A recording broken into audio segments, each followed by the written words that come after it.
Yo, what's the deal? You know what I'm saying? It's your boy Cartier. You in Cartier World today. We got another reaction video, bro. I'm gonna need y'all to like, comment, sub up, man. Like, comment, sub up. Do y'all thing. We got another video, man. We coming back to back. Straight up, bro. We need 5,000 subs, man. So y'all turn on them post notifications and sub up. Do y'all thing. I really need y'all out here. No cap. I see the love. I see y'all running them comments up. Keep doing it, bro. You know we coming back to back. You already know. Today, nigga, the legendary Jules Santana. Cameron called Def Jam mad after finding out Jay-Z unexpectedly came to meeting to hear my second album. Was Cameron a little jealous? Why was you mad that Jay came to hear his second album, bro? What's up with that? I want to know. Let's tap in though. See, I mean, that makes sense. So, but tell me about the time that you was at Def Jam and you was having a meeting for your second album, and Jay-Z, he was in that meeting listening to your second album, and Cam, he found out and he went off. Tell me about that. Oh yeah. So that's part. Okay, continuing on with the question you asked about staying at Def Jam. Yeah, so I decided to stay with Def Jam. You know, Cam, he kind of wanted me to go to Koch at the time. You know, I didn't really want to go to Koch. Jim was at Koch. Cam was kind of moving towards going to Koch. So Cam wanted him to come over to his major instead of staying at Def Jam. All right. You know what I'm saying? Like I said, I broke down to you my whole reasons on why. But so at that time, yes, I was called into Def Jam to play my second album for L.A. Reid. You know what I'm saying? And as I walked in the office, like I said, it was told to me that I was going to play my. This is the real, coming from me. It was told to me that I was coming to play my record for L.A. Reid. So as I get there, you know what I mean, Jay-Z's in the office. You know, he's the executive. You know what I mean, and Jay-Z has a little. You know what I mean, not me. Jay-Z and Cam had they tension. You know what I'm saying? Which of course me, I'm Dipset. I'm always gonna ride for my side. You know what I'm saying? So I was a little skeptical, but he is the president. I'm like, all right, cool. I'm always going. I'm here, but I'm still Dipset, so I didn't feel like I was doing nothing wrong. There was no issue. You know what I'm saying? I didn't feel. So it was respect. Like Joel's like, nigga, it's respect. He the president, but I am still Dipset. I ain't finna just wild out or nothing crazy. But Cam like, nigga, come over with the squad. You feel me? Come over to Kosh, whatever. We don't want you with the ops, quote unquote, because he got smoked with Jay at the time. Okay. All right, we all caught up. Need to. You know what I mean? I sat there, I played my album. Jay sat there, he listened to it, you know what I'm saying, in the office. And Jay fuck with me. Jay had a real liking to me, you know what I'm saying? Like, I don't know. I don't know if like he felt like, you know what I mean, Cam, like Jay was trying to lean on me as an artist. I don't know. But in my mind, it was like I said, I solely went to play the album for L.A. Reid. I ain't have no ill intentions. I'm the most loyal. I would never, you know what I'm saying? That's Cam though, man. You know what I mean? I'm too loyal. You never, nothing you could say about me. You know what I'm saying? Thinking about me is one thing, but really, like, come on. I'm just, my honor is too honorable. You understand what I'm saying? But at the end of the day, yes, I did sit in there, and Jay was there. He listened to the music. Like I said, it wasn't like, it was just like the enemy, like, oh, you better run, don't be next to this nigga type shit. Fucking Jay-Z, he's the president of Def Jam. So he listened to the album, but of course, yeah, I think Cam was a little bit upset about that, like, you know what I'm saying? And yeah, we That's had like a hate. whole, like, I think he called and told them, don't have my artists in there without me type shit. You know what I'm saying? That type of shit. But I felt them. I felt them. It wasn't like I was mad. I just ain't want him to. I just ain't want the nigga to think it was me.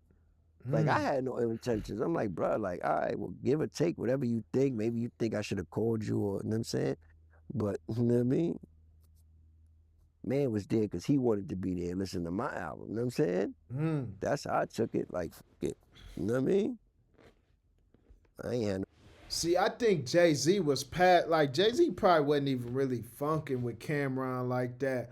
Like he probably was he was thinking way bigger than what Cameron was thinking. Cameron was thinking small. Jay, like, nigga, I am a president. Nigga, I have an official position at this label. I got business to run. We bringing in dollars. We bringing in marketing. We doing the whole shit. You feel me?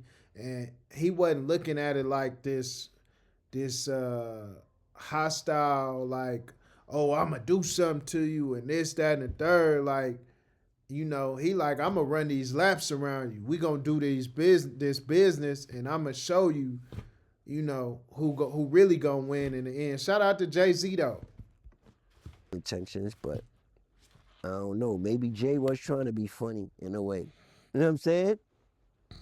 Maybe he was trying to be funny in a way, but you ain't gonna get nothing out of me, so it don't matter. That's all you got. You should like. I looked at it like, yeah, nigga, like that, like you Jay-Z, your time, like for you to be listening to my album, that ain't.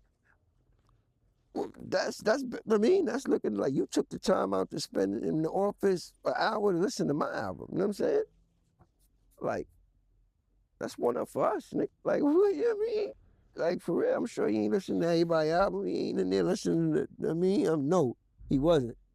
But yeah, another thing a lot of people ain't know with Def Jam that really, like with Def Jam that when Cam had spoke on, I mean, he had said something about when he had left, right? He was like, well, why I didn't put out the project? But I did. I put out the God Willing project, which was like an album. Like I said, it really was my album.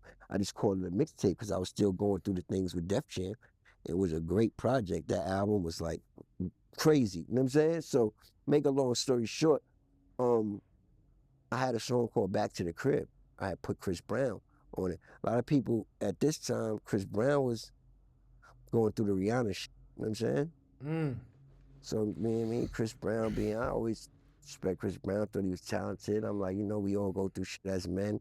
Everybody was shitting on him still, not giving him a chance, you know what I'm saying? Still, I'm like, I want to be the first person to reach back out and I mean, try to give him that, extend that olive branch. I mean, I'm sure Chris Brown's going to bounce back regardless, but because he was talented. But he was Facts. going through it. Everybody had him in the X don't with Chris Brown type shit. You know what I'm saying? So I had Shout out to Jewels for that, bro. For like kind of looking past that and wanting to help somebody out when they was down. That was a big deal. I remember that, man. Chris Brown, you know what I'm saying? It was looking bad, bro. He put his hands on that woman and she was looking fucked up. Feel me? Chris Brown had to do his thing. You know, he bounced back and I think that's still a stain on his name. And I think that's why a lot of, even now, he doesn't do the Super Bowl or certain events because of that on his name and his record.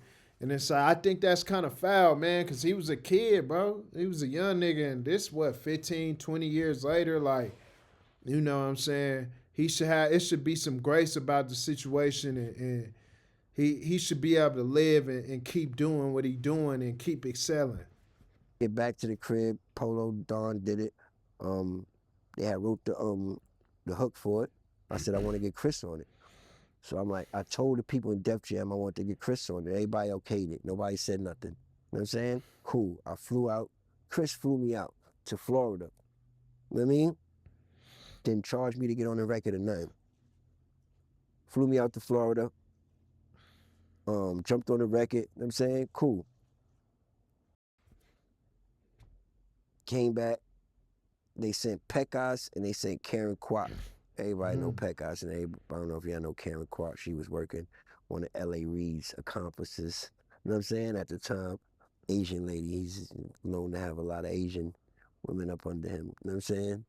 Or just a woman per se. But make a long story short, they came to my studio. They like, yeah, so what you think about getting Trey Songz on Back to the Crib? I'm like, what? They're like, yeah, you know, he got this successful record with Drake. It's popping right now. I'm like, yeah, I f- with Trey. Trey's super dope. I said, I'll do another song with Trey. I said, but y'all know I just got Chris.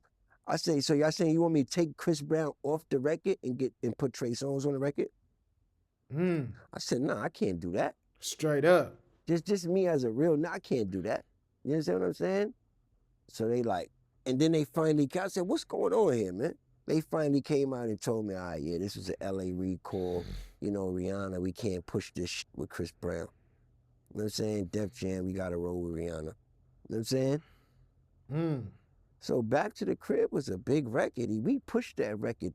I got a bro. That record with no Def Jam help. Mm. They blackballed that record. So this is what I'm saying. This was that I was going through that people don't understand and they don't know. You understand what I'm saying? So I'm like, all right, cool. I ain't give me out an album. I'm just gonna do mixtape it. You know what Haha, I'm saying? straight Like up. I made them. Jewel's a real one for that, man. Shout out to Jewel's, bro. It was bad for Chris Brown around that time, man. What y'all think, man? I don't, I think he should be able to live past that and you know what I'm saying? People make mistakes, bro.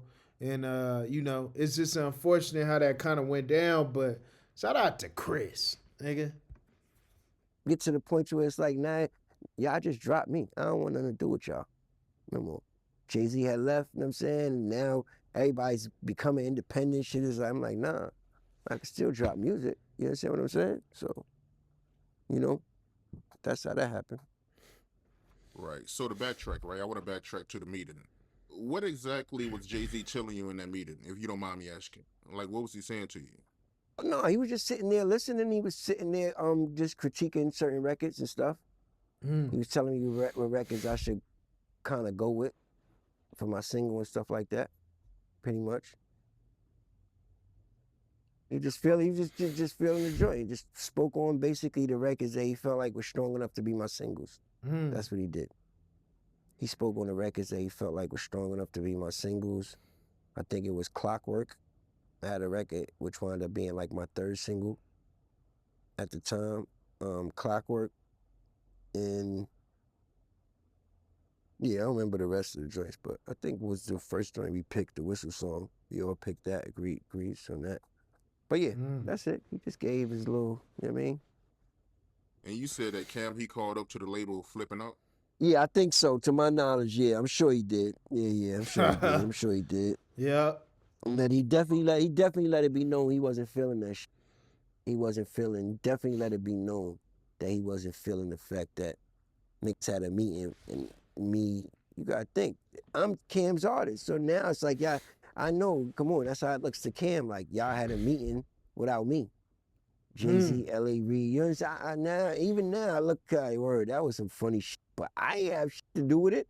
I was just called and told to play even now to this day.